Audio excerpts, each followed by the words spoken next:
মাশাআল্লাহ, আলহামদুলিল্লাহ, বাড়িতে চলে আসলাম। সবার সাথে ঈদ করব এই জন্য। আসসালামু আলাইকুম আমার প্রিয় ভাই ও বোনেরা, দেশ ও দেশের বাহিরে যে যেখানে আছেন সবাইকে জানাই আমার আন্তরিক শুভেচ্ছা। তো দেখেন, আমি ইনশাল্লাহ বাড়িতে চলে আসছি।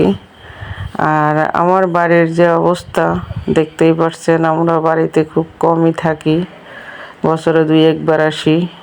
এবার তা একটু বেশি আসা হচ্ছে। আমার লিচু গাছে লিচুর মুকুল আসছে, সব কিছু এলোমেলো। ডালিম গাছে ডালিমের ফুল আসছে, সব কিছুই আছে, শুধু আমরা থাকি না। আর মানুষ না থাকলে, কোনো কিছু যত্ন না করলে যে কোনো ফলই ঠিক মতো হয় না, সেটা আমার বাড়িতে আসলে আমি বুঝতে পারি।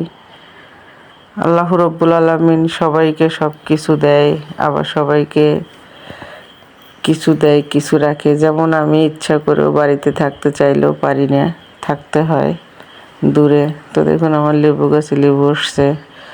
পুকুরের পানিটা একদম নষ্ট হয়ে গেছে, মানুষ হয়তো কিবা ফেলেছে পাতা টাতা, এই জন্য। দেখেন কত সুন্দর কচু গাছ হয়েছে। দেশে আসলে যে কতটা ভালো লাগে, শান্তি লাগে। আর দেশে এখন বর্তমানে এত বাতাস, দেখুন কত ধনিয়া পাতা হয়ে আছে।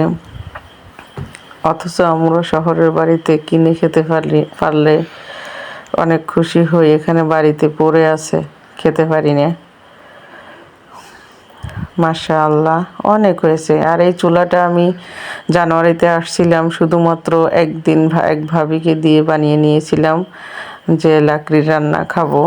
হাঁসের মাংস রান্না করছিলাম, চুলাটা ঢেকে রাখছিলাম, কত সুন্দর আছে। আল্লাহর রহমতে এবার রান্না করতে পারবো ইনশাআল্লাহ। তো যে যেখান থেকে আমার ভিডিওটা দেখছেন, আপনাদের কাছে একটা অনুরোধ থাকবে আমার চ্যানেলটিকে সাবস্ক্রাইব করতে, একটি লাইক দিতে, চ্যানেলটিকে বেশি বেশি শেয়ার করতে। তো দেখুন, আমি ছাদে চলে আসছি। ছাদে আসার পরে দেখুন, ছাদের উপরে প্রচুর পাতা পড়ে আছে। এর আগে পরিষ্কার করে রেখে গেছিলাম, এখন আবার পরে অনেক পাতা পড়ে আছে। দেখেন, একদম যদি বাড়িতে না আসা হয়, এগুলো বৃষ্টির পানি পড়ে পচে ছাদ নষ্ট হয়ে যায়। কি করব, দূরে দেশে থাকতে হয়, লেখাপড়ার জন্য ওরকম সুযোগ হয় না আসা। তো ইনশাল্লাহ আশা করি এরপরের থেকে অনেকটা আসতে পারবো, বেশি সময় থাকতে পারবো। দেখুন, আমাদের বাড়ির আশেপাশে সব কিছু আছে, পুকুর, গাছপালা সবই আছে এখানে। সকাল, এখন খুব ভোর, আমি ভিডিওটা করছিলাম ভোরে। তো সবাই নিয়ে যাচ্ছে গরু চড়াতে। আর এখানে আমাদের মাদ্রাসা আছে, অনেক বড় একটি মাদ্রাসা। অনেক দূর দূরান্ত থেকে এসে লোক লেখাপড়া করে, শুধু আমরাই দূরে থাকি না, এখানেও অনেক লোক আসে। আর এই পুকুরটা আমাদের। তো দেখুন, সব কিছু এলোমেলো। বাড়িতে না থাকলে, রাজার রাজ্যে যদি কালে না থাকে, তাহলে তার রাজ্য নষ্ট হয়ে যায়। আর আমার বাড়িতেও আমি থাকিই না।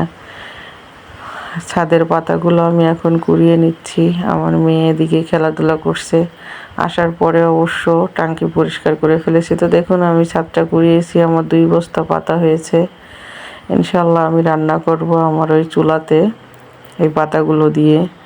আর আপনাদের কাছে অনুরোধ থাকবে, অবশ্যই আমার চ্যানেলটিকে লাইক করবেন, সাবস্ক্রাইব করবেন, বেশি বেশি শেয়ার করবেন। আপনাদের একটি লাইক আমাকে অনেক অনেক উপকার করে।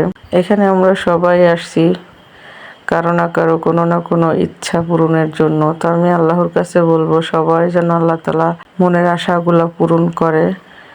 এখানে আমার ছেলে ঘর পরিষ্কার করছে ছাদের উপরে। আসলে আমরা বাড়িতে আসলে সবাই মিলে কাজ করি, আমার ছেলে মেয়ে, আমি নিজে। অনেক কিছু করতে হয় বাড়িতে আসলে, যেহেতু অনেক সময় থাকি না, একদম সব কিছু এলোমেলো হয়ে থাকে। তো যে যেখান থেকে দেখছেন আমার ভিডিওটাকে একটি লাইক করবেন, শেয়ার করবেন, কমেন্ট করবেন। আল্লাহ রাব্বুল আলামিনের কাছে আমি দোয়া করি আপনারা যে যেখানেই থাকেন ভালো থাকেন, সুস্থ থাকেন, এই কামনা করি। আল্লাহ হাফেজ।